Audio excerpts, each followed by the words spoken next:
Not only here in Washington State, but across the country and around the world. As we all know, this work is critical. It's life-changing. It's life-saving. It is my great honor and privilege to be here tonight, to count myself a member of this community.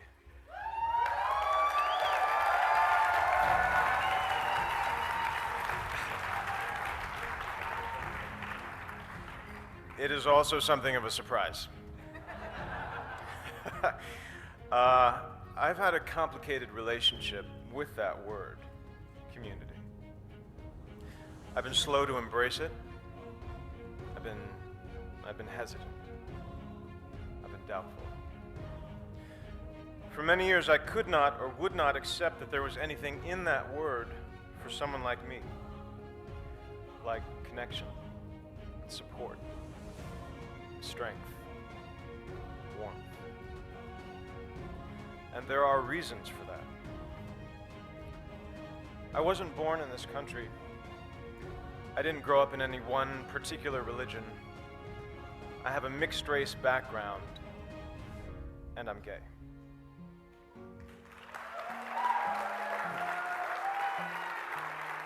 Really, it's just your typical all-American boy next door. It has been natural to see myself as an individual. It's been a challenge to imagine that self as part of something larger. Like many of you here tonight, I grew up in what I would call survival mode. When you're in survival mode, your focus is on getting through the day in one piece.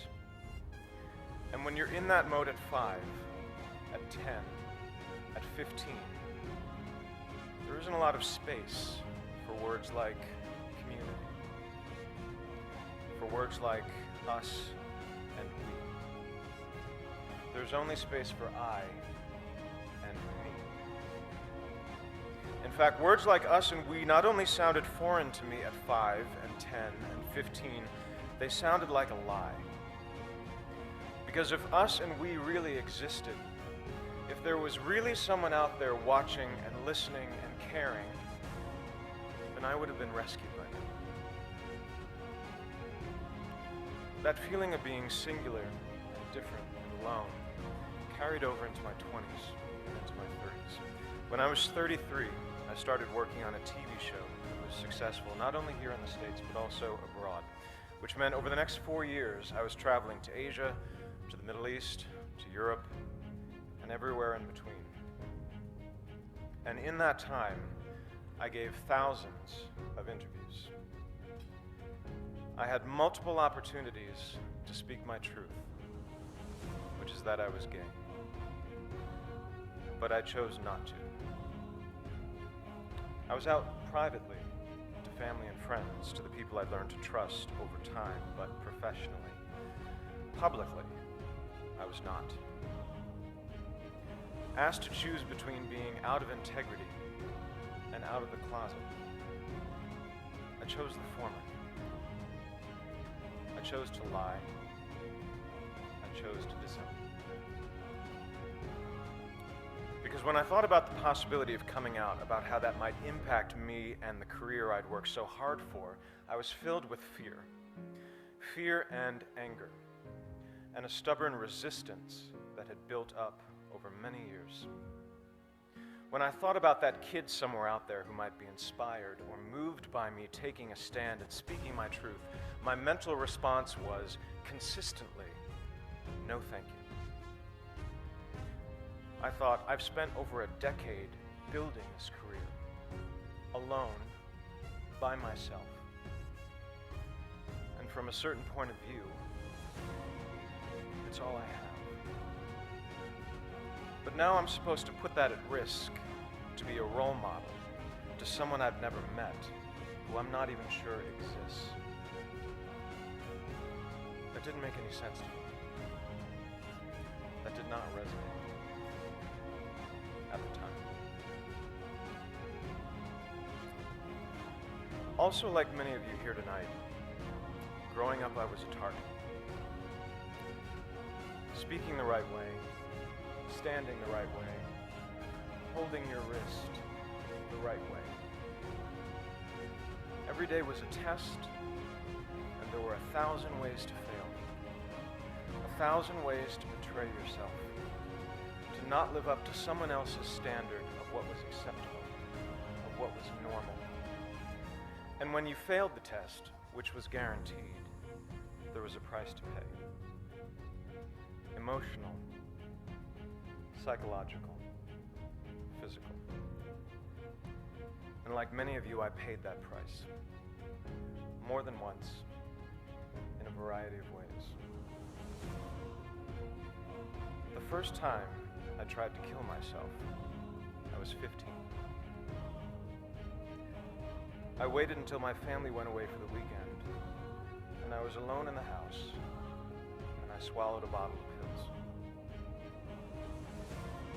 I don't remember what happened over the next couple of days, but I'm pretty sure come Monday morning, I was on the bus back to school, pretending everything was fine.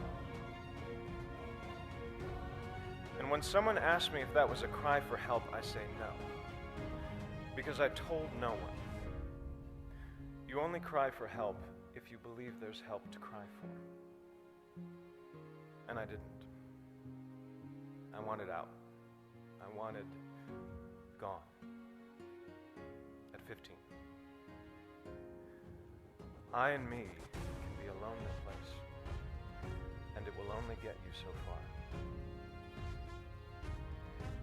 By 2011, I'd made the decision to walk away from acting and many of the things I'd previously believed so important to me. And after I'd given up the scripts and the sets, which I dreamed of as a child, and the resulting attention and scrutiny, which I had not dreamed of as a child, the only thing I was left with was what I had when I started. I and me. And it was not enough. In 2012, I joined a men's group called the Mankind Project, which is a men's group for all men, and was introduced to the still foreign and still potentially threatening concepts of us and we, to the idea of brotherhood, sisterhood, and community.